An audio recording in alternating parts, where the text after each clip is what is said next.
Halo teman-teman, perkenalkan saya Ferni Mehanjawa, NIM 181510016.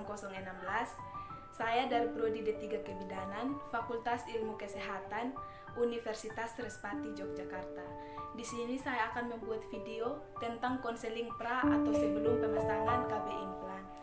Nah, video ini tujuannya untuk memenuhi tugas mata kuliah kesehatan perempuan yang diampuh oleh Ibu Kenik Sri Wahyuningsi, SST MKes. Siang Ibu. Selamat siang Ibu, silakan masuk, silakan duduk. Terima kasih Bu. Selamat siang Ibu. Selamat siang. Perkenalkan saya Dan Bidan Ferni yang bertugas pada siang hari ini. Ini dengan Ibu siapa Bu? Dengan Ibu Delvin. Baik Bu Delvin, keluhan Ibu kesini apa ya Bu? Begini Bu, saya mau pasang KB implan, tapi saya belum tahu bagaimana KB implan itu. Baik Bu, di sini saya akan menjelaskan pengertian KB implan, efek samping, sama cara kerjanya Bu ya. Jadi baik Ibu, yang pertama saya akan menjelaskan tentang pengertian kontrasepsi implan. Nah, pengertiannya ini adalah alat kontrasepsi yang bekerja dengan jangka panjang. KB susuk adalah metode kontrasepsi yang sangat efektif untuk mencegah kehamilan. Tetapi KB susuk tidak mencegah ibu dari penyakit menular seksual. Nah, alat kontrasepsi ini juga adalah tabung plastik kecil fleksibel yang berukuran seperti korek api ya Bu, yang berisi hormon untuk mencegah kehamilan. Tabung yang kecil tadi akan dimasukkan ke bawah kulit di bagian lengan atas ibu. Nah, sekali pasang akan bekerja selama 3 tahun ya Bu. Jadi susuk yang sudah dimasukkan ke bawah kulit akan melepas hormon progestin dengan kadar rendah. Kemudian hormon tersebut akan mencegah ovulasi atau biasa disebut dengan pelepasan sel telur dalam siklus bulanan. Jika seorang wanita tidak berovulasi, ia tidak bisa hamil karena tidak ada sel telur untuk dibuahi. Progestin yang dilepaskan oleh KB implan juga akan menebalkan lendir di sekitar leher rahim atau serviks. Hal ini akan mencegah sperma untuk masuk ke dalam rahim. Nah, progestin juga akan menipiskan lapisan dinding rahim sehingga jika ada sperma yang berhasil membuahi sel telur tersebut akan sulit menempel pada dinding rahim untuk memulai kehamilan. Untuk pemasangan KB ini tidak dianjurkan pada ibu yang mengalami hipertensi, berat badan berlebihan atau obesitas. Jadi baik Ibu, selanjutnya saya akan menjelaskan bagaimana cara pemasangan KB susuk. KB ini hanya tersedia di klinik, puskesmas, dan rumah sakit dan hanya dipasang oleh bidan, dokter, dan petugas kesehatan yang sudah diberi training untuk memasang susuk KB ini. Proses pemasangan KB ini akan dimulai dengan memberi obat bius pada bagian lengan yang akan dimasukkan susuk atau KB supaya ibu tidak merasa sakit. Kemudian yang akan melayani ibu akan menggunakan jarum kecil untuk memasukkan tabung susuk di bawah kulit yang sudah dibuat bal. Bidan atau petugas kesehatan yang melayani ibu akan menggunakan jarum kecil untuk memasukkan tabung susuk di bawah kulit lengan bagian atas ibu. Nah, prosesnya juga hanya berlangsung beberapa menit saja. Setelah susuk dipasang, ibu akan dianjurkan untuk tidak mengangkat barang berat dulu selama beberapa hari. Dan setelah 3 tahun pemasangan, ibu akan dianjurkan untuk kembali ke klinik untuk pelepasan KB ibu.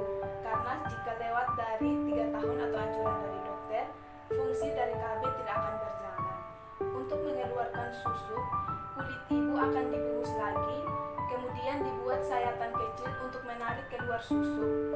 Ibu juga sebenarnya tidak perlu menunggu sampai 3 tahun untuk mengganti atau mengeluarkan KB implan, sehingga kapanpun ibu ingin melepaskannya, ini bisa dilakukan. Namun, jangan pernah mencoba untuk melepas KB ini sendiri. Prosedur ini harus dilakukan oleh tenaga medis yang profesional. Selanjutnya Ibu, saya akan menjelaskan tentang efek samping dari KB susuk yang perlu Ibu ketahui. Yang pertama, perubahan siklus menstruasi, yaitu haid menjadi tidak teratur atau tidak haid sama sekali. Yang kedua, darah haid menjadi lebih banyak atau malah menjadi lebih sedikit. Flek atau bercak darah yang keluar saat sedang tidak haid. Berat badan bertambah. sakit kepala, jerawat, payudara nyeri, rasa sakit, infeksi, dan bekas luka di kulit tempat susuk dimasukkan atau implan dimasukkan, dan bahkan membuat ibu depresi. Selanjutnya ibu, saya akan menjelaskan tentang kelebihan dari KB implan. Nah, yang pertama, cocok digunakan untuk wanita yang tidak bisa menggunakan alat kontrasepsi yang mengandung estrogen. Yang kedua, efektivitas implan lebih dari 99%. Yang ketiga, sangat berguna bagi mereka yang kesulitan untuk mengonsumsi pil pada waktu yang sama setiap hari. Yang keempat, implan dapat segera dikeluarkan jika Anda mengalami efek samping. Dan yang terakhir, kesuburan dapat segera kembali ketika KB implan dilepaskan. Nah, selanjutnya kekurangan dari KB implan ini. Yang pertama, meski dapat mengontrol kehamilan, KB implan tidak dapat melindungi Anda dari penyakit menular seksual. Selanjutnya, tabung KB implan harus dilepaskan setiap 3 tahun. Selanjutnya, pemesanan KB jenis ini menghabiskan cukup banyak uang. Proses pemesanan KB ini memerlukan kunjungan dokter. Menstruasi Anda menjadi tidak teratur, bisa menjadi lebih lama, berat, atau ringan. Sebagian orang bahkan mengalami menstruasi yang berhenti atau amenore. Dan yang terakhir, beberapa obat berpotensi membuat implan menjadi kurang efektif. Di sini ada pun persiapan bagi pasien sebelum melakukan pemasangan KB implan. Nah, yang pertama, ibu harus menandatangani inform consent atau persetujuan. Yang kedua, ibu harus mencuci tangan sampai ke lengan tempat penusukan KB implan. Baik Bu, untuk konselingnya cukup dulu. Apakah ada yang ingin ditanyakan, Bu? Iya Bu Bidan, saya mau bertanya apakah KB implan ini bisa dipasang sama dukun ya Bu Bidan? Baik Bu, pertanyaan yang sangat bagus. Untuk pemasangan KB implan ini sendiri tidak dianjurkan untuk dipasang oleh dukun, melainkan dokter, bidan, atau tenaga kesehatan lainnya yang sudah mengikuti pelatihan tentang pemasangan KB implan ini, Bu. Ya baik Bu Bidan, terima kasih atas informasinya, sangat bermanfaat buat saya. Baik Bu, apakah ada yang ingin ditanyakan lagi? Tidak ada Bu Bidan, sudah sangat jelas. Baik Ibu, jika Ibu sudah paham dengan apa yang saya jelaskan tadi, saya minta Ibu untuk sedikit menyebutkan di mana letak penusukan KB implan. Di lengan bagian atas di bawah kulit. Baik Bu, dari hasil jawab Ibu sudah mengetahui atau sudah paham dengan apa yang saya sudah jelaskan ya Bu ya. Untuk pemasangan implannya Ibu boleh berkunjung lagi 1 minggu ya Bu ya. Iya. Baik Bu, kalau Ibu sudah paham semuanya, saya cukupkan. Terima kasih Bu. Terima kasih Bu Bidan. Baik Ibu Delvin, setelah saya melakukan tindakan pemasangan KB implan, saya sedikit evaluasi ya Bu ya. Iya.